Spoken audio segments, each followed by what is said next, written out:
Orthopedics hand and wrist part 2. Circular saw, chainsaw injury to the hand. Colles fracture in a 40-year-old. These are now increasingly require an internal fixation. These dramatic comminuted fracture distal radius will require internal fixation. Comminuted fracture distal radius, these will now require internal fixation. Here it's used with the Campanji technique, KY, good technique. Crushed finger distal phalanx, beware, this may go on to necrosis. You have to follow very carefully. They may actually need formalization level of DIP joint. Crushed digits, always beware that the soft tissue may look much worse in a few days or a week, often with a bony injury. So crushed soft tissues cross on the bony tissues. Here's a crush injury of a digit. We see the distal pulp's preserved. It's just got a defect here, so you try to preserve that. Maybe debride this little split skin graft over it. Crushed injury of digit. Look, a week later, look how dark it's gone. Crushed injury of digit, degloving components. It's going dark. Initially, you had tried to put a full thickness skin graft on. It's a crushed injury of thumb. Again, try to preserve all length. There's a degloving crushed injury of a digit. Viable, depending on age, occupation, whether you try to preserve it or just formalize it. And there's one that's gone necrotic at 1 week. It's a degloving injury from a ring finger. Beware, they can really damage the nerves and you end up with necrosis here. So follow very carefully. Tell the patient it's pretty serious. Here it is. See the extent of the degloving? It's just slid off the bone. Here's a formalization, amputation, get the worker back to work pretty quickly. Finger amputation here, formalized, healed, and again. Fingertip injuries, such as these, look traumatic, wash out. Talk to the patient beforehand. If we want to get to act, work quickly, just formalize at this level. But just beware, just warn that this may not remain viable. Here's a lawnmower injury to the arm, region of the elbow. Look at all the dirt and muck in there. You've got to wash it out several times. Beware, these are prone to osteomyelitis. Fixation fracture. Here's a dramatic motor vehicle accident, open fracture of the forearm. These do quite well actually. They look dramatic. Just wash them out. Take your time. Stabilize the soft tissue. Stabilize the bone. Come back later. Reconstruct soft tissues. Reconstruct the bone. Here's a nail in the hand, just pull it out. Open injury finger. Fracture first CMC. Here's dramatic fracture dislocation of the wrist. And here's fixation of a Bennett's fracture.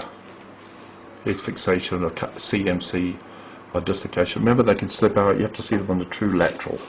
So make sure you stabilize and follow them carefully.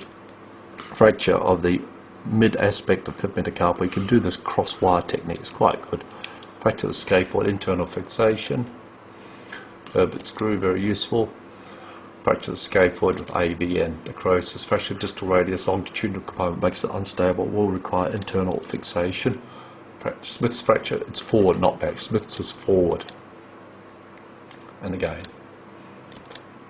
we've got formalization of traumatic amputations. Ganglion from FCU tendon. FCU tendon is a ganglion. Excision of the ganglion index finger.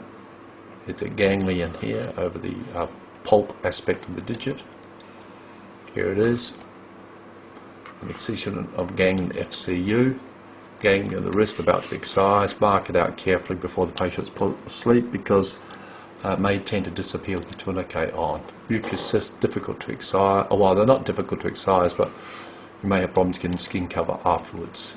Ganglion of the tendon being removed. Large volar ganglion. And here it is, the region of the FCR. And be careful with the radial artery and nerve here. Gangrene index finger. Cellulitis of the digit. Follow carefully, don't hesitate to wash out and debride. Infection cellulitis of the digit. Old fracture of the wrist involving the rotoscaphoid articulation. There's a stump with cellulitis following a digit injury. Finkelstein's test for de Quervain. See, thumbs down, pain in that area. Tenosynovitis of the wrist, look at that sort of greyish look. Crush injury to the hand, bony mallet. Ligament ovation radial collateral ligament MCP joint. Usually it's on this side, here it's on this side, on the other side, the radial side. Bony mallet. Ligament laxity, 3% of the population. Swan neck deformity of a digit, ligament laxity. A nail plate regrowing here after formalization, traumatic amputation. Median nerve injury through this incision, so you have to extend it, look carefully, repair. Here is a negative ring test. Here you can't get the fingertips together. It's an anterior interosseous nerve problem. Partial ulnar nerve lesion and Guyon's canal there. It's been severed by a knife. Radial nerve palsy, wrist drop. Guyon's canal. Ulnar nerve dysesthesia, handlebar palsy. Able to flex the ulnar digit. See, able to flex here. So the long flex is not involved. The lesion's here. Ulnar nerve lesion, the stab wound. Osteoarthritis involving the first CMC joint. Osteoarthritis of the distal radial ulnar joint. Osteoarthritis of the hand usually affects the DIP joints. I'm demonstrating it there.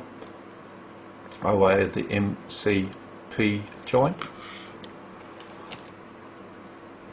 OA of the mid-wrist region.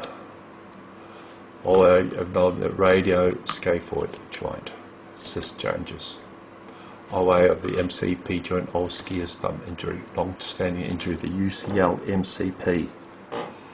OA of mid-carpal wrist. OA at the base of the thumb.